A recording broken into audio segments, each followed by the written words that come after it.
Kinshasa na biso. Réalité ya banaki. Réalité ya banaki. Réalité ya banaki no. Buyukiti. Bukuyoka kaka. Kinshasa na biso. Kin eleki partout. KNB Kinshasa na biso. Kin eleki partout. Kinshasa eleki partout. Mikolo nezabino pardon. Jima sala yolo raté. Ya on a bien yo. Jima mukende. Oumela. KNB. Kin eleki partout. Rien à dire. Toi on a terre envié parce que Kin eleki partout et l'osako liboso ambongo mosanto azate Céline Don Kardasha isongolo bisoubai bana kin ke bana jako zape so kuta nango KNB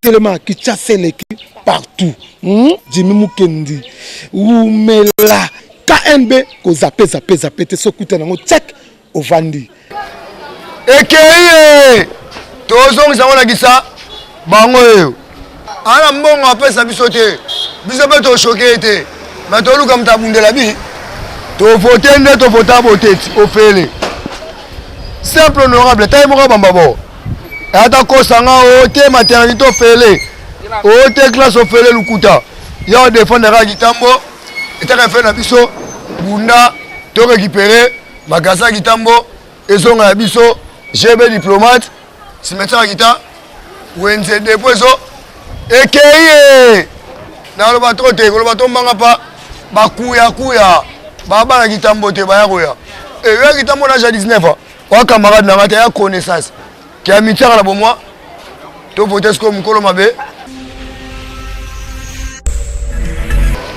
Début de week-end na baladinior sur magazine Kinshasa na biso KNB c'est mon makasi ya représenter bino magazine ezo le baté ko pesa bino ba réalité ya vie ya Kinshasa KNB.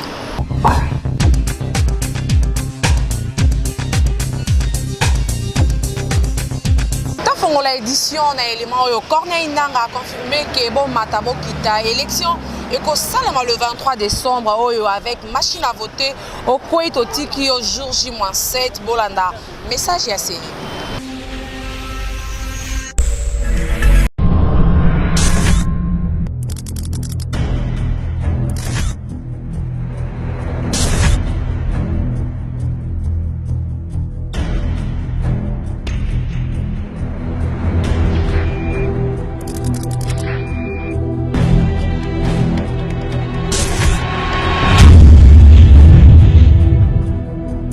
Message de la Commission électorale nationale indépendante. Campagne électorale ya Fachivi ticket gagnant ezole kakitoko makasi lobi babuka ki Bukavu lelo bakoti Uvira en image bolanda candidat numéro 20 ndenge asalaki ba miracle. Nenea bengo na ribisha inchi batoke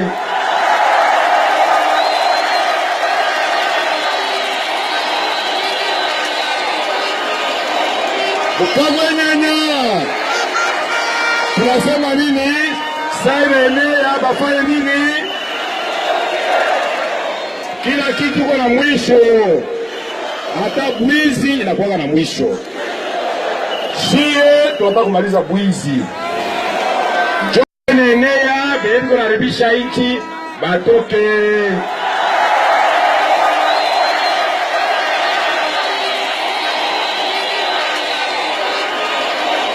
Bukavu nyanya tunasema nini? Saenea bafanye nini? Kila kitu kuna mwisho, hata bwizi inakuwa na mwisho.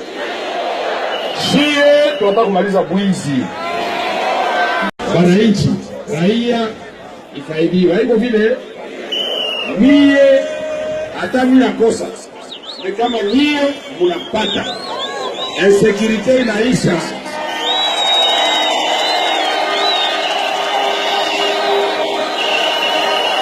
Na plakaseri hii wanafanya makonversa kila siku inaisha.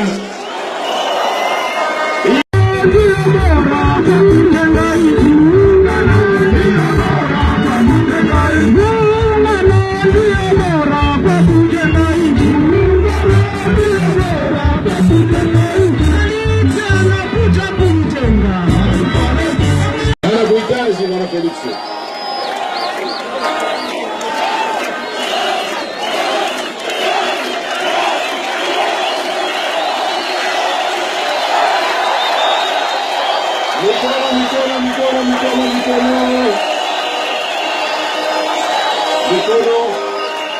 Nikisema leo ninaletea kandida wetu inike, jina yake Felix Tshisekedi Tshilombo, kanda numero nipote mutamchagua. Mesdames et messieurs, mes sœurs, mes frères, je voudrais vous annoncer solennellement que pour le Sud Kivu, comme pour les autres provinces où je suis soutenu, et pour l'INC et l'UNPS, les candidats, c'est désormais Félix Tshisekedi Tshilombo. Anasalimie Monsieur le futur président de la République, puisqu'il t'a failli, puisque ce que veut le peuple, Dieu le veut. La voix du peuple, c'est la voix de Ninde utakata mambo. Maraba basibaide tena. Ni kwenda unavote nonekana pale. Mpaka sasa wanaproklame kumwisho ndio wanakuja kunyumba. Sasa niko nampatia Bwana Felix awasalimie. Haiko vile? Si mumwimbie basi President Felix. Nyimbo gani? Nani avoka nyimbo hapa jana mtoto? Bianime kidogo hapa. Orchestre pia waka sasa kidogo. Bon, nyimbo gani zote hizi? Mambo ya changement. Ile mambo ya changement, tuachie Kamere. Ile mambo ya changement, tuachie Felix. Ile mambo ya tuachie Felix. Ile mambo ya ile mambo ya ile mambo ya sécurité. Il est maman, sécurité, toi tu es Félix. Il est maman, non,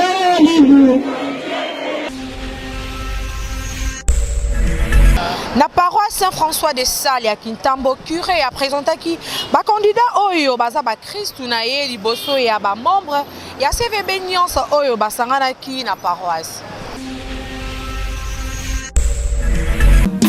Magazino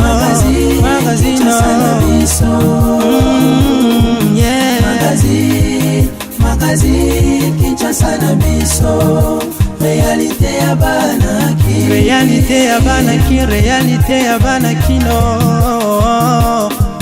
Magazine Voilà, on est malade. Voilà, banzambe tuvadia wa lokola iglesia. Tuvadia wa lokola bana ya iglesia moko katolika. Loi électorale et l'obité par rapport à la question de la seuil. Et c'est bien pour localité seuil, côté, aux ala élus, la liste. Mais la exposé à mettre la yoki les moments côté où les gens qui habitent ça awa et qu'on y kosunga n'a pas de candidat n'a pas de voter. Ezalini n'a pas de circonscription électorale oyo ezali na siège moko. Loi ezali exception était moto oyo akobima na bavoix ebele, c'est-à-dire abimi na la moitié plus 1, automatiquement sans question ya seuil électoral azali élu. Pour répondre à l'appel, il y a curé Nabiso et Saint-François. Nao Itali chrétien engagé pour ma ponami il y a le 23 décembre. Ndé mema ki biso lelo to sali formation à Liboso. Nao Itali déroulement à scrutin. Nao Itali seuil au niveau national, au niveau provincial. Et je pense que faut qu'on formation continue tout jeudi pour l'initiative au curé à Zui. Pour na bandimi, pour na candidat pe, ba mi familiariser après ba yeba voter ko le candidat nini avec la machine à voter. Promettre pe prochainement ba koya na machine à voter pour que bato ba ça la simulation parce qu'aujourd'hui après c'est kaka ba notion sur comment voter, comment le vote vont se dérouler. Mais il n'y a pas eu simulation, ils ont promis d'amener les machines à voter à la prochaine séance pour que les chrétiens catholiques, le candidat engagé puisse faire une simulation afin que le jour il y a vote, base à la facilité à voter. Te remercie Mingi Sangonabiso Abe Melusambo, curé par Saint-François, Sangi Sibiso Lelo, Bananae au Bazali candidat, entre autres Jimmy Mukendi numéro 39, Ngaï Nazali candidat dans la circonscription à Kitambo, Awa, Nazamona Saint-François, na Botama, na Kolawa, Union Soyabomo Inanga, Isalama Awa, Pote Nazala Moto Lelo. Initiative l'église de louer en Makasi Pambate église endimi et porté ba candidat banana yé poté ba o ya biso bazala toujours ba isika nyonso ba décision miné nezai ko zoama poté ko yeba ko défendre non seulement intérêt ya ba chrétien mais surtout pe intérêt ya ecclésia oyo et salate biso to to pesi merci na ba Christ ya Saint-François na kanisa ba ko bosanate mon Christ à Saint-François, numéro 39, nous avons voté dans la députation provinciale pour Azali, Mwananayo, Ndekonayo, Lekinayo, Oyo, Azali Nayo et Longo, P, Nengen Kinshasa, Wazaï Koloba, Tozali même moral, de Yangonde Kosalate, Mbokanabiso, et Kende Liboso. Te promettre, tu as quitté la campagne, mais tu as qui se présenter, tu as qui kola qui s'abande koke, bande koboe bakeli kamboboezo le cas, pene nabino. Ikamunini biso tozali ba candidat ngai komona nga Jimmy Mukendi nazali candidat numéro 39 comment numéro 39 pour la députation provinciale ya Kitambo combien on a moi papier na yo moko bombango po bosanate numéro 39 numéro 39 numéro 39. Nani nde Jimmy Mukendi oyo azali candidat numéro 39 na députation provinciale ya Kitambo, expérience ba classe atanga pe bolingo oyo azalaka nango na batu bolanda extrait ya documentaire oyo ya autobiographie ba commenter pona ye. Ce qu'il y a, c'est que Jimmy Mukendi était passé à la rédaction de Tropicana TV de Numérica à une époque où le journal télévisé était le plus suivi selon les sondages. Ça veut dire que c'était le moment où les responsables mettaient des bouchées doubles pour qu'on produise un journal de qualité. On faisait attention à tout. Les conseils de rédaction à l'heure, 9h, le premier conseil de rédaction, le second à 15h et l'autre un peu plus tard. Ça veut dire qu'on avait la chance d'apprendre, de se familiariser avec le métier. Et Jimmy était là. Et ce n'est pas tout comme atout. Son autre atout, il est tout naturel, ce sont ses prédispositions naturelles. Il n'était pas prétentieux, mais il était intelligent, l'un des rares parmi ces stagiaires qui nous viennent des écoles de journalisme, que ce soit l'IFASIC et les autres universités. Je cite l'IFASIC parce que l'IFASIC, moi également, je suis de l'IFASIC. Je suis désolé de le dire, je regrette énormément pour nos formateurs, mais la plupart des stagiaires qui nous proviennent de l'IFASIC principalement sont des véritables calamités ambulantes. Je le dis, c'est mon point de vue, ça n'engage que moi. Et les faits peuvent le corroborer. J'explique.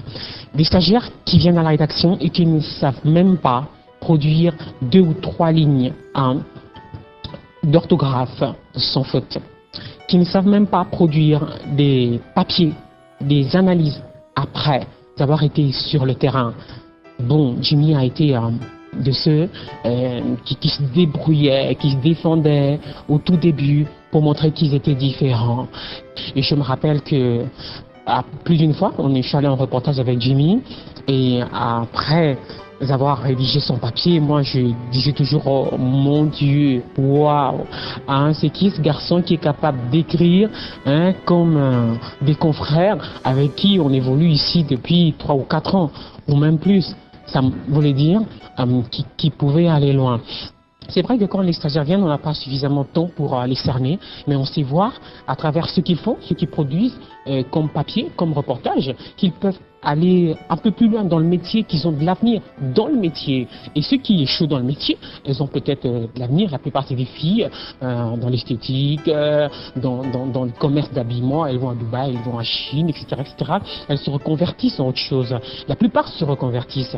Mais Jimmy Mukendi ne s'est pas reconverti. Après 5 ans de vie professionnelle, je suis rentré à l'IFACIT pour achever ma licence en communication des organisations comme spécialité. Et j'ai poursuivi mes études ou mes formations en France pour parfaire mes spécialités dans la communication digitale et puis plus tard pour être reconnu et certifié en tant que responsable marketing. Ok, merci beaucoup. On vous félicite pour votre travail, qui est assez bien structuré, assez clair. Et effectivement, vous avez bien identifié la valeur ajoutée que vous allez apporter, aussi bien dans l'expertise du marché que dans le professionnalisme au regard de votre expérience, du réseau que vous avez mis en place et tout ça. Et ce qu'on vous recommande, c'est effectivement pour l'approche commerciale, cette idée de travailler un petit peu la connaissance de la cible et de faire une étude un petit peu sur le comportement, les attentes du grand public. Ça peut être une manière d'entrer en matière et d'apporter une valeur ajoutée à vos clients. Voilà. Autrement, donc on a une petite grille d'analyse par rapport au mémoire lui-même et après sur la présentation orale, donc pas de souci, un bon mémoire très clair, très lisible, une analyse assez détaillée, donc bien, juste peut-être qu'on aurait peut-être aimé avoir un peu plus d'exemples, d'arguments sur ce que font les autres, ce que vous faites, mais j'imagine que vous le connaissez bien. Voilà, autrement, très concret, tourner vers l'action, une bonne capacité de synthèse. Donc voilà, bravo. Et pour la présentation orale, une bonne présentation claire, concise, vous êtes à l'aise. Merci. Voilà. Donc vous pouvez aussi faire de la politique maintenant. Ah. Merci beaucoup. Voilà, bravo. Ok, merci. Donc pour le coup, oui, pardon. Donc on va vous remettre le diplôme. Waouh. Une copie aussi de ce qu'on vient de vous dire. Ok, merci. Le diplôme. Merci. Bravo. Félicitations. Félicitations. Jimmy Mukendi, je l'ai connu tout d'abord puisque je suis un natif de Kintambo. J'ai grandi à Kintambo, j'ai fait mes armes comme on dit à Kintambo. Et puis le bonheur ou la chance a fait que je puisse le retrouver dans le cadre de ma profession puisque j'ai choisi le métier de la craie, comme on dit. Donc nous contribuons à faire reculer les frontières de l'ignorance. Et je l'ai connu comme étudiant. C'est un garçon que je connais très bien. Et je pourrais même mettre, comme on dit, un peu de piment sur la personne, d'autant plus que moi je l'ai vu enfant. Et je l'ai vu aussi à l'âge de la maturité. Donc il s'est réalisé en tant qu'homme. Donc pour moi c'est une des personnes pour lesquelles j'ai beaucoup de respect. Je le dis sans trop lui jeter des fleurs. J'ai beaucoup de respect pour lui parce que parti de rien, il s'est réalisé, il est devenu quelqu'un qui a eu de la notoriété et de la bonne notoriété. À Kinshasa, nous connaissons des gens qui sont connus, mais ils sont connus pour des choses qui ne comptent pas pour la société. Voilà un jeune homme pour lequel, je l'ai dit, chapeau bas, j'ai beaucoup de respect, qui est en train de venir nous rejoindre, mais en participant à chose très importante pour le développement de la société.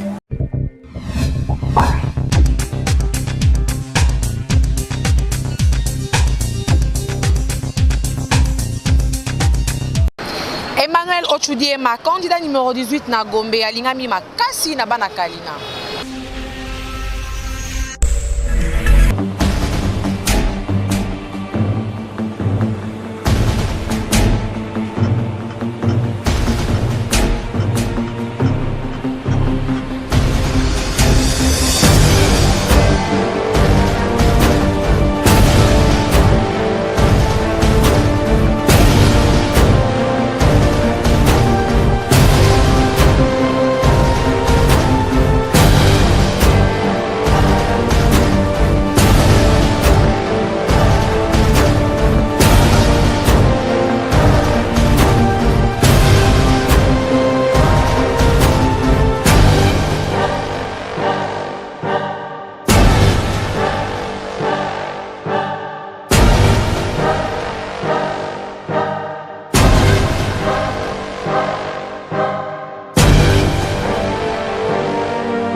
Numéro 493 ya Moamba pe 95 ya Lemba, maître Peter Kazadi azali nde choix ya base.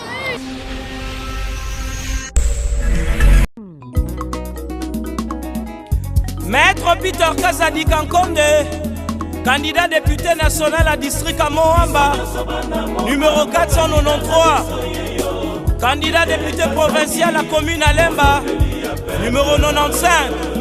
Vote massif quoi. To voteye biso nyoso bana Moamba, candidat na biso yeyo Peter Kazadi, molobeli ya peuple. Molobeli ya peuple, molobeli ya solo. Candidat na biso yeyo Peter Kazadi, molobeli ya peuple.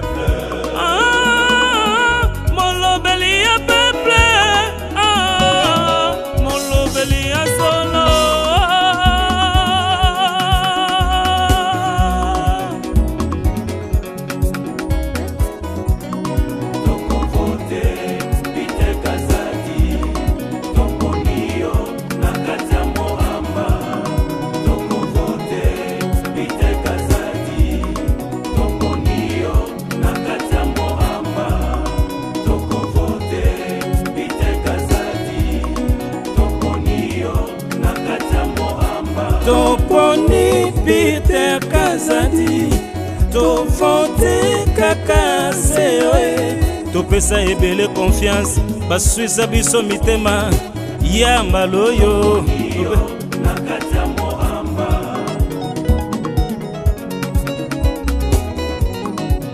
Lelo nandimiki maloba bakoko baloba, zoba zwaka maele na moto mayele, na boina zonga lisusu na boso pakoyo na salaka ezali lokola na sopi mai na mokongo ya koba na deside ya lelo. Peter Kazadi mwana mboka yonde papa kondo titi atikeli biso. Histoire na yeo eyebana, aoumena pembeni ya peuple congolais. Histoire na yeo eyebana, aoumela na kati ya UDPS, parti ya peuple anyokoma na peuple. Bambongo emonana awelela na yeteo, baokazu emonana awelela na yeteo. Yambaloyo mwana mboka, yambaloyo okonami yo. molobeli ya peuple Peter Kazadi topo na ye mwana Congo bana limete bana mombele bana kingabwa voter massivement maître Peter Kazadi Kankonde batata bamama bandeko bilenge basi pe mibali ngai wabino Peter Kazadi Kankonde candidat député aux élections nationales numéro 493 nazali pe candidat na élection provinciale na commune ya Lemba na numéro 95 na ye epa na bino kosenga tosungana tomemana loboko na loboko mpona mbongwana na kati ya mboka na biso elongo na faci tokolonga nazali moko ya baye bazali kosunga président Félix Tshisekedi candidat président de la République numéro 20 nazali directeur de cabinet adjoint ya président Félix Tshisekedi nasala na papa Etienne Tshisekedi na qualité ya conseiller juridique na ye lelo yo natalisi elongi mpona kozala molobeli na bino na parlement nasengi na bino osunganga po apuyenga bongo elongo tolonga pour ke bozala na balobeli ya solo na parlement babiso oyo toboya corruption toboya trahison toboya oyo nyonso emema mboka na biso na kokufa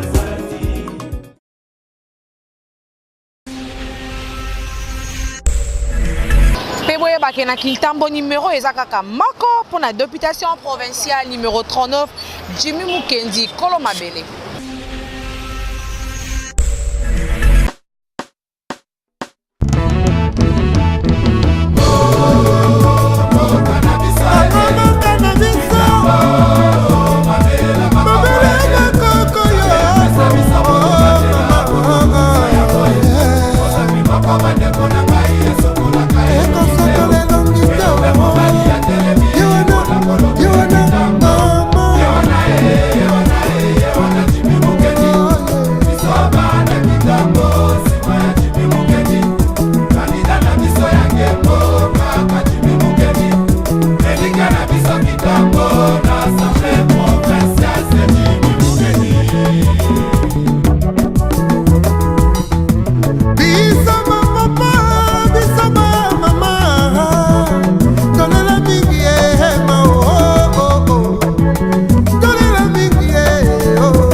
Na diver ya lelo ba yebisi biso sunda basi ya BCBG ba beti masasi na monga fula.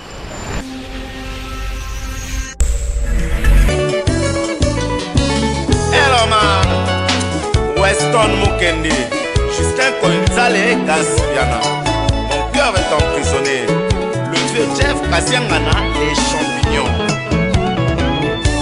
Ana problème à te. On a la yebi, alina makiri te. Afanda na ba bia za pour pas quoi biso to le sana le kwa yaya. Toko ya toko seka to sa ni bien ero na tongo sa bima ka temi go sa parcelle azo sol sa mutu nyonso ba garçon ya ka ba so beta masola musique na bango en tout cas ana problème à te. Kité leader Betty Drouma yembi po aye asala nyonso na musique sauf rien na musique sunda bas. Alors rep esili c'est là biso kutumbule menacer biso ba 22h to kaboli ba musicien ba transport ba musicien ba kei ndenge to mesala ngana so rep esili to tikala ka ngana e to loki to solo ngana e bon lobby lokole zali journée studio na ke tout na so ba biso journée nini parce que la cité verte c'est pas assez vie studio 5 oui c'est studio 5 tout ça pas c'est vie on alors bisika yembi biloko na nyonso normalement to slag na programme les 24 oyo faut chanson mo betama. Comme ça, les 31 est mis libéré. Ayemba Boyebi, à cela on remix. Ayembi Makasi, Ayembi Siba, musicien sur Makasi. Tu t'es afini moutouté. Batius Balongora, est-ce que ça la raboule? Est-ce que ça la raboule? Comprenez mon émotion. Kendi, Justin Koinzale Gaspiana. Mon cœur est emprisonné.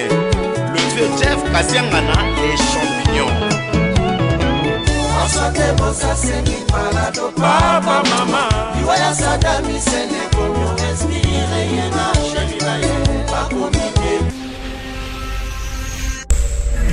Merci na attention peu fidélité vous allez battre copier ça na magazine na bino ya lelo et comme ina suka bo continuer toujours ko s'abonner massivement na compte Kinshasa na biso KNB na YouTube we ba Kinshasa et qui partout réalité ya bana ki réalité ya bana kino magazine Kinshasa na biso et qui partout magazine Kinshasa na biso